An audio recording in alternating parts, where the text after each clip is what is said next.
Una de las frases emblemáticas de Domingo Faustino Sarmiento fue: los ricos que no eduquen o no gasten en la educación de sus hijos van a pagar con su fortuna lo que no invirtieron en su educación. Me pareció muy propicia para el programa de hoy. Amigo Santiago Bulat, ¿cómo está usted? ¿Cómo estás, Claudio? ¿Bien? Todo muy bien. Justamente vamos a hablar de educación. Y no solamente llevando a los hijos también. Una de las frases que vos me enseñaste a mí en este programa, que ahora se me acaba de ocurrir por lo que dijiste también, era: si vos querés contratar gente que sea barata, a la larga te va a salir más cara, ¿no? Exactamente, porque efectivamente no invertir en esa educación, y más ante este mundo que cada vez obviamente presenta muchísimos más desafíos. Y sobre todo, si nos vamos al plano más de Argentina, cómo también esos desafíos que el mundo global nos empieza a imponer. Y el otro día, en el último programa, también hablamos de cómo la Argentina se empieza a insertar a este mundo con niveles de educación muy bajos. Y con, si vemos cómo vienen, cómo están distribuidos los distintos niveles de pobreza, de 0 a 14 años hay una incidencia muy grande de la pobreza, lo cual te dice que el problema está llegando incluso más masivamente de lo que hoy lo conocemos, con lo cual la estructura puede todavía ser más difícil de salir ante un mundo que, reitero, presenta muchas complejidades. En la presentación del programa de hoy comentábamos que una cosa es tener información, que hoy es un commodity. Hoy googleás o buscás lo que querés y la información se obtiene. El tema es: ¿para qué me sirve esa información? La puedo interpretar, diferenciarla con el conocimiento. Exacto. Poderla aplicar en algo que finalmente sea beneficioso, socialmente, culturalmente, económicamente, para lo que hagas en el futuro. Manuel Álvarez Trongué se llama el invitado de hoy, ya lo tuvimos aquí. Tiene una especialización interesantísima: Educar 2050. Y el otro día quiero contar una experiencia. No voy a nombrar la marca porque no puedo, pero me invitaron a un restaurante donde no había gente que te atendía. Vos entrabas y eran todas computadoras. Hacías tu pedido, te llamaban, te ponías tu nombre, bajaba a la pantalla y te aparecía tu pedido, lo que vos querías. Sí. Buenísimo. Lo primero que pensás que es: no va a haber más laburo. No hay más laburo, exacto. La respuesta fue al revés: va a haber mucho más trabajo. Porque me empezaron a decir cuántos programa la computadora, cuántos tienen que trabajar en esto, cuántos tienen que trabajar. Reemplazás la calidad del empleo, del que te servía, que en muchos casos es necesario. Vos comprás un servicio con, en estos lugares de comida rápida, con los que programan. Entonces cambia el talento que necesitas, pero no es que hay más trabajo, cambia la calidad del trabajo. El tema es la instrucción para llegar a esa calidad también. Y ahí está, ese es el tema del programa de hoy. ¿Estamos preparados? Porque va a venir esto, va a venir esto. Entonces, Educar 2050 es prepararnos para lo que viene desde el punto de vista de que yo estoy estudiando algo que voy a ser útil para la sociedad. Uno genera riqueza generalmente cuando hace algo que el resto lo necesita. No importa qué. Claro. El tallerista del auto genera riqueza porque yo necesito, porque no lo sé arreglar yo, y necesito contratarlo. Un plomero genera riqueza, un médico genera riqueza, un abogado genera riqueza cuando sabe hacer algo que vos no sabés hacer. Solo los economistas perdemos riqueza, ¿no? En la bolsa, por ejemplo. Luego de este momento de autocrítica de mi compañero Santiago Bulat, te toca decir las redes. Bueno, redes, se pueden comunicar con nosotros en Twitter, en Instagram y en Facebook. Nos encuentran allí como Equipo Bulat. Pueden también ver todos nuestros programas. Nos encuentran allí en YouTube como El Inversor Oficial. También escribirnos equipo.bulat@gmail.com. Y por último, leer nuestro newsletter, donde también invitaremos a nuestro invitado de hoy a que escriba allí, www.elpuntodeequilibrio.com. Además tenemos agrotips. Así también, que después... agrotips, sí señor. Bueno, Santi, como vos dijiste que de economista no vamos a poder vivir, vamos a trabajar entonces en este programa.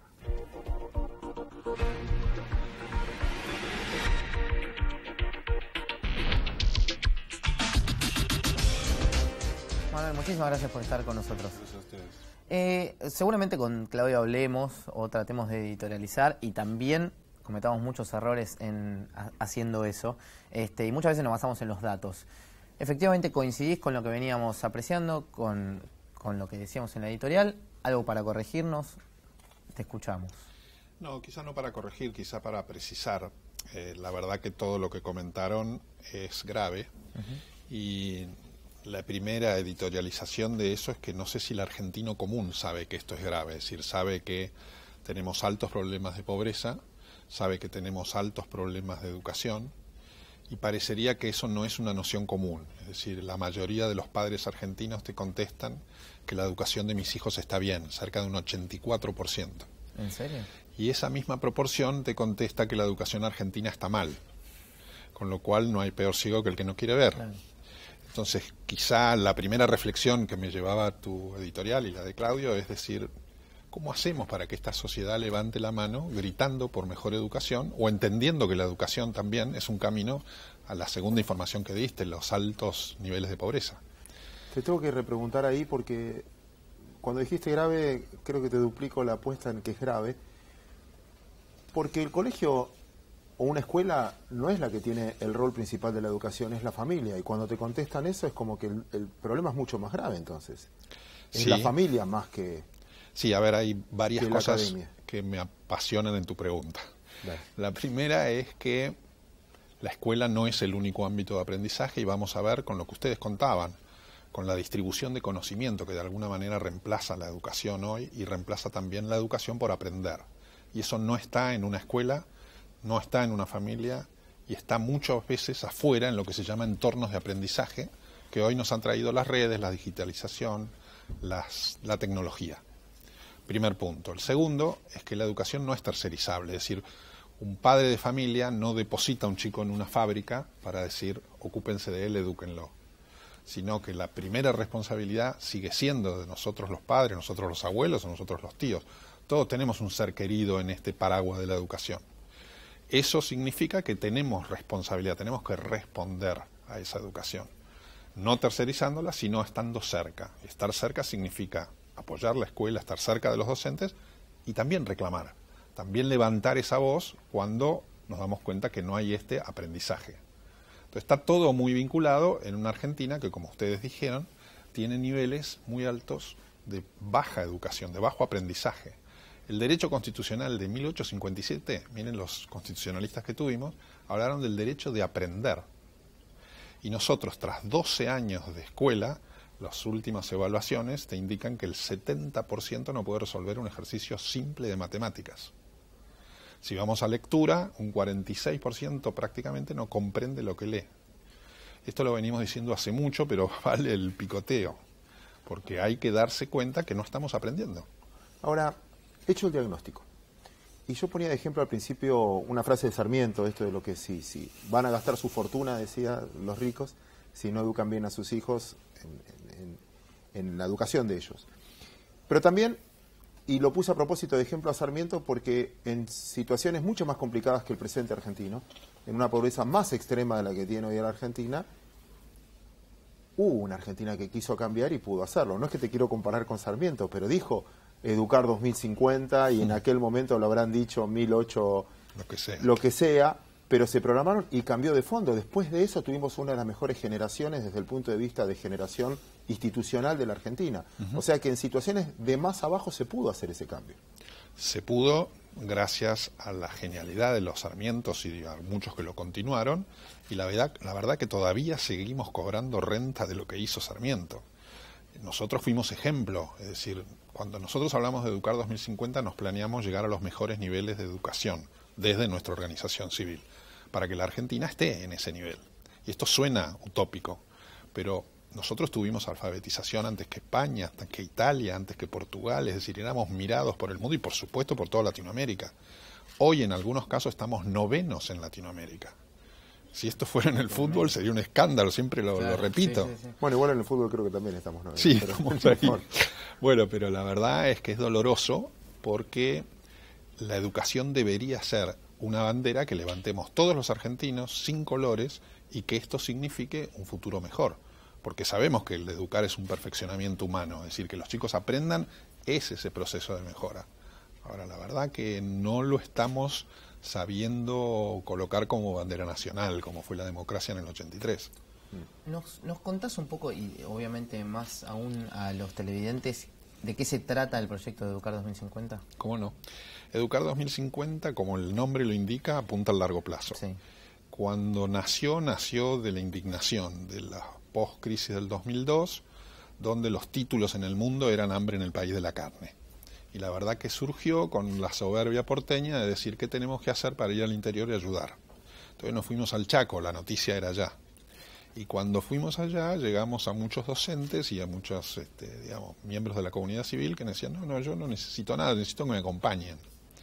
Y empezamos a aprender, la verdad es que empezamos a aprender. Empezamos a trabajar con 1, 2, 3, 100 escuelas, pero nos dimos cuenta que no llegábamos, que teníamos que ir a la política pública. Entonces Educar 2050 se organizó como una asociación civil que hace incidencia en política pública para llegar a este objetivo de que Argentina esté entre los líderes de educación en el mundo.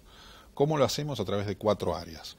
Comunicación, porque tenemos que despabilar a esta sociedad civil que antes veíamos que no ve el problema. Lo hacemos con investigación, porque tiene que trabajar muy seriamente para tener datos y evidencia rigurosa que nos pueda llevar a unirnos por este objetivo. Lo hacemos desde el trabajo de campo, también estando cerca de las escuelas y del barro, porque uno cuando va visitando el interior hay que saber, porque si no te cuentan otra historia, y por ahí con lógica te cuentan otra historia, pero hay que estar cerca. Y por último, con articulación e incidencia, uniéndonos muchas organizaciones que trabajan en esto, nacionales y latinoamericanas. Formamos parte de Reduca, que es una organización de México para abajo en todos los países, y haciendo incidencia, llevando foros al interior, llevando debates, llevando el diálogo a que pueda estar en la sociedad. La semana pasada estuvimos en Salta con 4 ministros, experiencias exitosas, innovadoras del interior, y que hay muchas, pero tratando de llegar a conceptos, consensos, que nos digan, este es el ABC de lo que hay que hacer. Eso es un poco el proyecto. ¿Y está claro el ABC? ¿Está claro el norte? O sea, mira, es una buena pregunta, porque realmente está claro para quién. Claro, ¿no? Tenemos que... Yo creo que hay ciertos consensos sobre la importancia del docente, sobre la importancia del nivel inicial, sobre la importancia, por ejemplo, de la extensión de la jornada.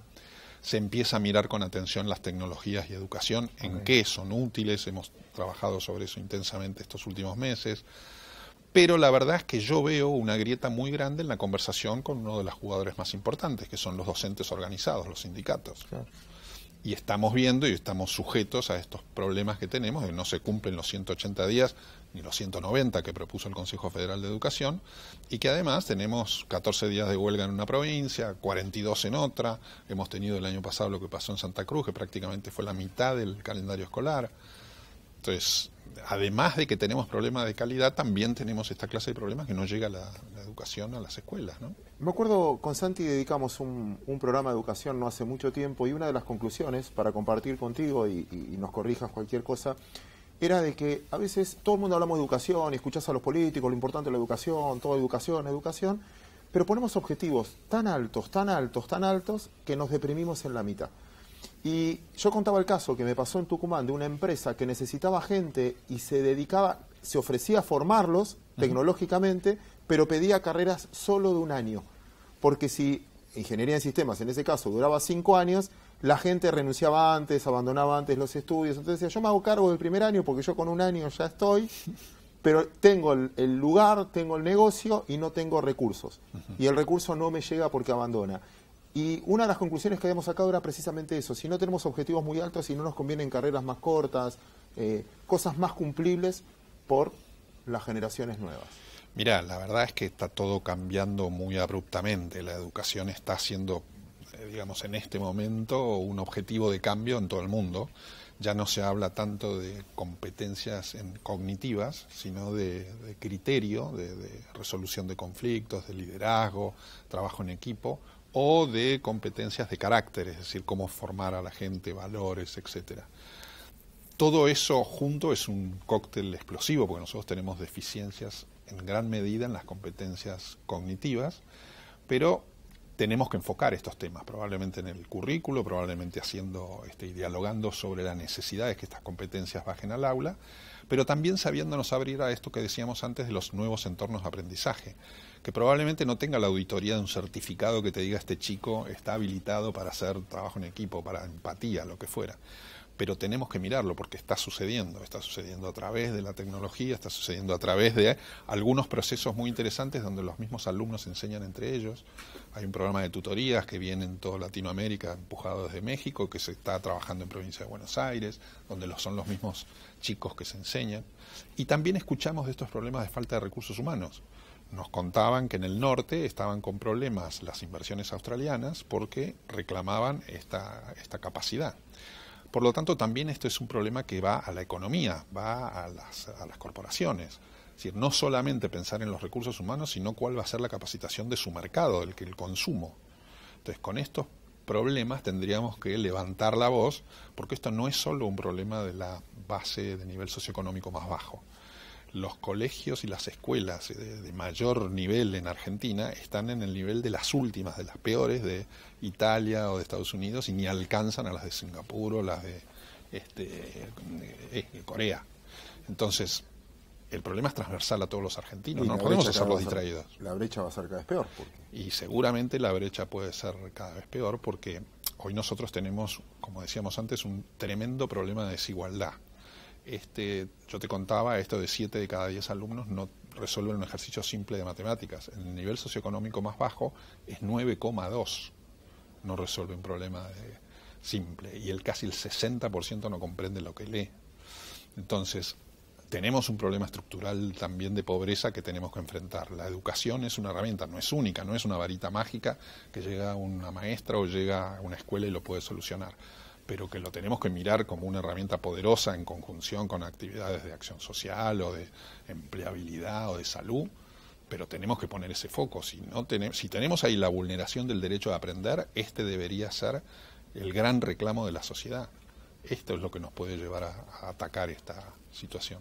Manuel, me interesa tu mirada de cómo está planteada la educación pública en Argentina y cómo está planteada también esquemas de otros países. He escuchado, no tengo idea en el tema, pero he escuchado, por ejemplo, que algunos usan vouchers o que algunos financian tal parte o que hay participación tanto privada como pública.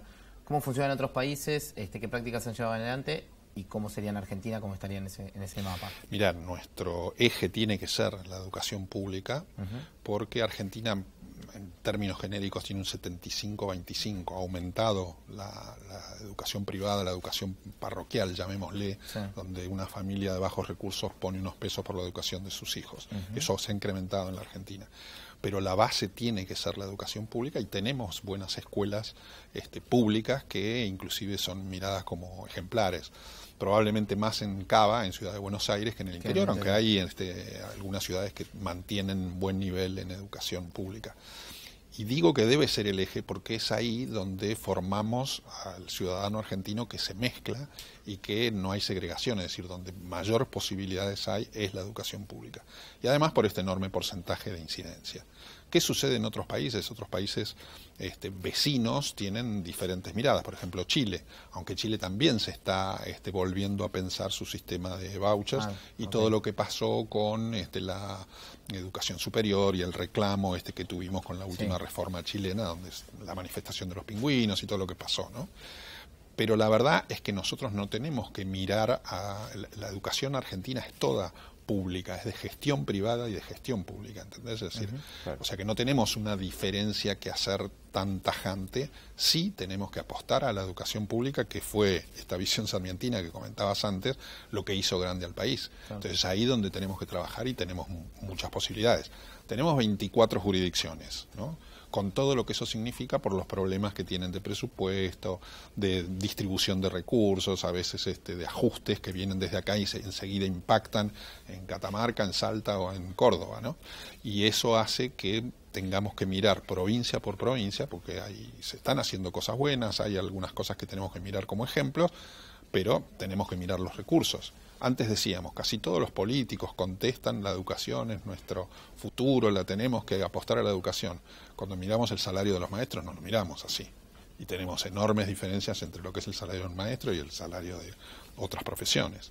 Entonces, tenemos que ser coherentes y apostar con apoyo y con reclamo, pero apostar a la educación.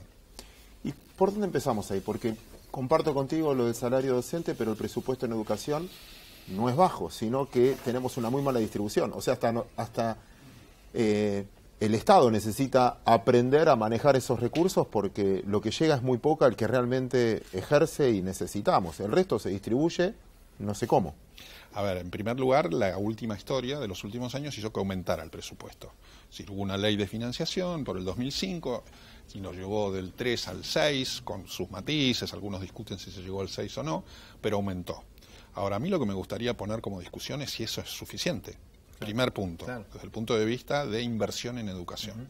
Segundo, lo que vos decís, la eficiencia de la utilización de los recursos.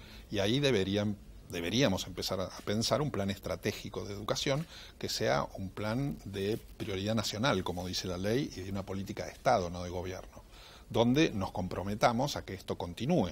Porque si estamos en una gestión donde al año y medio se va el ministro y tenemos problemas de cambios en esta figura tan importante y me cambian ese plan, no tenemos coherencia. Entonces discutamos estos temas porque creo que son a la esencia de una educación estratégica para el futuro, ¿no? De un aprender. Manuel, un placer tenerte aquí. Seguramente vamos a seguir con este tema y ojalá nos sigas ayudando. Dale, los necesitamos a ustedes comprometidos. Muchísimas gracias. Ahora sí, después de esto, se quedan con AgroTips para ir cerrando el programa.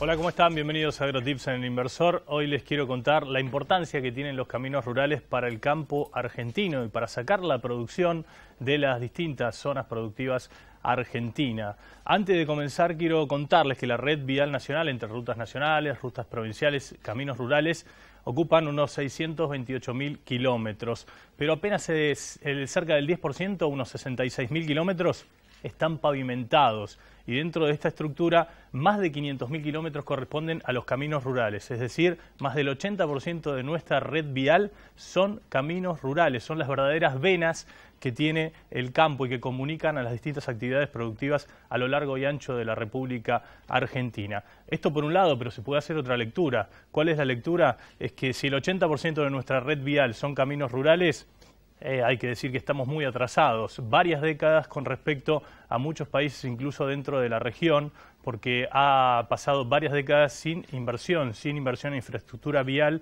que hace que estos 500.000 kilómetros de caminos rurales hoy estén la mayoría, cerca del 60%, según datos privados, porque no hay estadísticas oficiales, en mal estado. Y esto hace que haya tránsito muy complicado para sacar la producción, en especial la producción lechera y muchas actividades productivas a lo largo y ancho del país. Hay que decir también que, por ejemplo, esto configura lo que es el costo argentino. Siempre se habla del costo argentino. Bueno, hoy, más allá de la suba del tipo de cambio y que esto mejora la competitividad, lo que tiene que ver con el costo argentino hace a esta cuestión estructural, ¿no? Porque hoy trasladar, por ejemplo, una tonelada de soja desde Salta hasta los puertos del Rosario es más caro que trasladar la misma tonelada de soja en barco desde Rosario hasta China. Esas son las cuestiones que hay que cambiar de a poco por lo menos y hay que invertir en ese sentido. Hasta aquí llegamos con AgroTips. Nos reencontramos la próxima. Pausa breve. Enseguida volvemos con el inversor. Auspició este espacio. Somos San Miguel, una empresa argentina multinacional, líder en la industria de los cítricos. Somos experiencia e innovación. En Argentina, Uruguay, Perú y Sudáfrica, elaboramos productos de primera calidad, trabajando en armonía con el medio ambiente y con nuestra comunidad.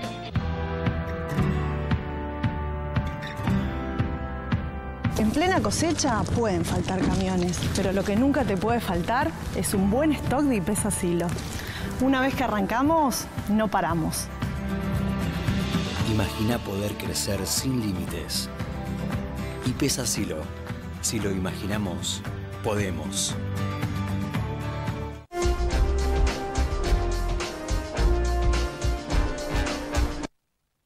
Banco Ciudad. Te quiere ver crecer.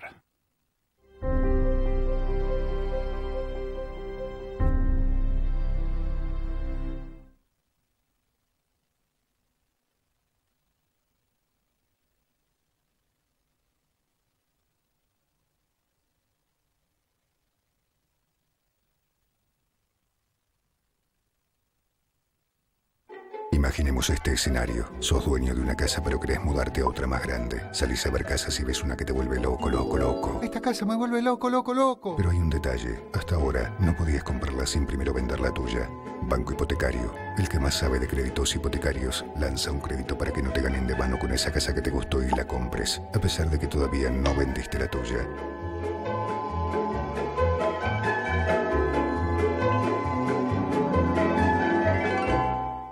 La educación es el eje principal de las acciones de responsabilidad social corporativa de Santander Río. A través de su programa Universidades, el banco apoya a la educación superior pública y privada.